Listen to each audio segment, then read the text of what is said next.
안녕하세요. 오늘은 루돌프 슈타이너, 그의 1924년 강연 기록 일부를 좀 깊이 들여다볼까 합니다. 카르마와 환생에 대한 그의 아주 독특한 관점, 특히 역사 속 인물들이 시대를 넘어서 어떻게 연결될 수 있는지 이 부분을 좀 집중적으로 파헤쳐 볼 거예요. 물론 슈타이너의 주장은 좀 밀교적인 해석, 그러니까 소수의 사람들에게 전수되는 그런 영적 지식에 기반한 거라서요. 저희는 이걸 객관적으로 전달하는데 초점을 맞추겠습니다. 네, 맞아요. 슈타이너는 역사를 단순히 사건 기록으로만 본 게 아니었죠. 뭐랄까, 개별 영혼들이 각자의 경험이나 카르마, 그러니까 행위의 결과를 가지고 시대를 건너가는 그런 거대한 여정으로 본 거예요. 언뜻 보면 전혀 다른 시대, 다른 문화권 인물들인데 어떻게 연결될 수 있다는 건지 상당히 흥미로운 관점이죠. 네, 자, 그럼 그 관점의 핵심부터 좀 짚어볼까요? 슈타이너는 기본적으로 영원히 반복해서 태어난다고 봤어요. 그리고 이전 생에서 쌓은 카르마가 다음 생에 어떤 조건이나 경험에 영향을 미친다는 거죠. 그래서 우리가 아는 역사는 그냥 표면적인 사건들 너머에 이런 영혼들의 카르마적인 여정들이 이렇게 겹겹이 쌓여서 만들어진 결과다. 이런 이야기예요. 슈타이너가 제시하는 그 구체적인 사례들이 이 주장을 훨씬 더 흥미롭게 만들거든요. 예를 들면요. 그는 그 8, 9세기 바그다드의 아주 전설적인 칼리프 있잖아요. 하룬 알라시드. 그 영혼이 한 800년 뒤, 그러니까 16, 17세기 영국의 철학자 프랜시스 베이컨으로 환생했다고 봤어요. 네, 하로날 라시다가 프랭시스 베이컨으로요. 그 동양의 칼리프가 서양 근대 철학의 선구자로. 와, 정말 극적인데요. 그렇죠. 그러니까 동양의 어떤 강력한 지성이나 추진력이 서양으로 건너와서 유럽 근대 과학이나 사상의 기초를 다지는 데 영향을 미쳤다. 이런 식의 해석인 거죠. 아, 구체적으로 어떤 정신적인 특성 같은 게 이어진다고 본 걸까요? 그 카르마적인 과제랄까? 슈차이너는 하룬 알라시드의 좀 현실적이고 강력한 리더십, 또 지식에 대한 열망 같은 것들이 베이컨에게서 새로운 시대에 맞게 발현되었다고 설명을 해요.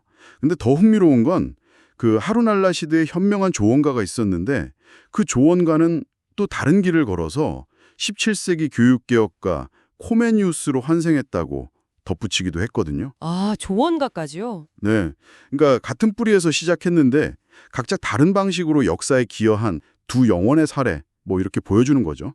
이야, 이거 정말 상상력이 대단한데요. 또 다른 연결 사례도 있나요? 네, 또 다른 흥미로운 연결은 이슬람 세계의 특정 흐름하고 미국 대통령을 연결한 거예요. 아, 그 무하마드랑 우드로 윌슨 대통령 연결 말씀이시죠? 정확히는 슈타이너가 이슬람 초기에 그 우마야 왕조의 무아위야와 연결된 좀 실용적이고 조직적인 사고방식이 주목했어요. 그 정신적 흐름이 시대를 건너서 우드로 윌슨 대통령 그리고 그의 그 이상주의적인 14교주 평화원칙으로 이어졌다고 분석했거든요. 아, 그렇군요. 무하마드 자체가 아니라 무아위야 쪽의 흐름이군요. 근데 여기서 중요한 건 이게 뭐 특정 인물이나 종교를 좋다 나쁘다 하려는 게 아니라는 점이죠. 네, 맞아요. 그게 핵심이에요. 어떤 특정 유형의 사고방식 혹은 정신적 충동이 역사를 통해서 어떻게 반복되고 또 변형돼서 나타나는가, 여기에 대한 슈타이너의 통찰인 거지 역사적 사실 검증이랑은 좀 다른 차원의 이야기라고 봐야겠죠. 그렇죠. 자, 그럼 마지막으로 고대 아일랜드 비전가 이야기도 좀 들어볼까요? 그러한 인문 의식을 통해서 우주의 본질에 대한 깊은 깨달음을 얻었다고 해요. 예를 들면 겉은 좀 부드러운데 속은 텅 비어있는 조각상. 또 반대로 엄청 단단하고 속이 꽉 찬 조각상. 이런 걸 만져보는 경험 같은 걸 통해서요. 아, 그런 체험을 통해서요? 네, 슈타이너에 따르면 이 영혼이 죽음과 다음 생 사이의 기간 동안 소위 토성 영역이라는 곳에서 자신의 카르마를 아주 정교하게 다듬었다는 거예요. 이 토성 영역이라는 건 슈타이너가 말한 건데 영혼이 과거 생을 깊이 돌아보고 미래 과제를 숙고하는 그런 영적인 차원을 말해요. 토성 영역이요? 네, 아무튼 그렇게 카르마를 다듬고 나서 이후 19세기 프랑스의 작가 빅토르 위고로 환생했다는 겁니다. 네. 아일랜드 비전가가 빅토르 위고가 됐다고요? 와, 이건 정말 상상하기 어려운 연결인데요. 네, 그렇죠.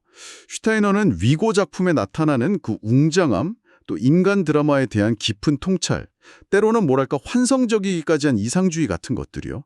그게 바로 그 고대 아일랜드에서의 입문 경험, 그리고 토성 영역에서의 작업이 19세기라는 시대적 맥락 속에서 새롭게 표현된 거라고 해석한 거죠. 과거의 영적 경험이 후대의 창조성으로 어떻게 변형돼서 나타나는지 보여주는 사례라고 할 수 있어요. 아, 정말 흥미로운 사례들이네요. 이걸 보면 슈타이너는 단순히 그냥 개별적인 환생 이야기 그 이상을 말하려고 했던 것 같아요. 그가 본 더 큰 그림은 뭐였을까요? 슈타이너에게 이런 연결고리들은 그냥 우연이 아니라 역사의 표면 아래에서 작용하는 어떤 카르마 법칙, 그러니까 더 깊은 영적 구조가 드러나는 거라고 봤어요. 그는 이런 보이지 않는 연관성을 이해하는 것이야말로 인간과 문명의 발전을 더 깊이 있게 파악하는 길이라고 믿었던 거죠. 네. 어떻게 보면 현대 문명이 너무 눈에 보이는 것, 그러니까 탄생과 죽음 사이에 물질적인 삶에만 집중하다 보니까 그런 영적인 현실과의 연결, 그걸 슈타이너는 기초벽이라고 불렀죠. 그 근본적인 토대를 잃어버릴 위험이 있다고 경고한 거군요. 맞습니다. 튼튼한 기초 없이 그냥 화려한 외벽만 쌓는 집처럼 위태롭다는 그런 비유죠.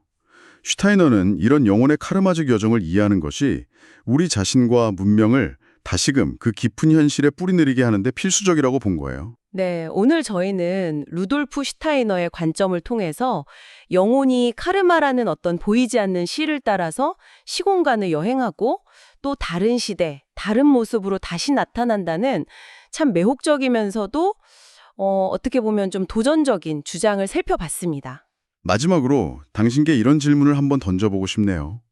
어쩌면 당신의 지금 이 삶 또한 그냥 단 한 번으로 끝나는 짧은 이야기가 아니라 당신이 기억하지 못하는 훨씬 더 길고 깊은 어떤 서사의 한 부분일지도 모른다는 겁니다. 당신 안에 과거의 경험과 또 미래의 가능성이 함께 숨쉬고 있을 그 가능성에 대해서 한 번쯤 진지하게 생각해 보시는 건 어떨까요? 이게 오늘 저희가 당신과 나누고 싶었던 마지막 생각입니다.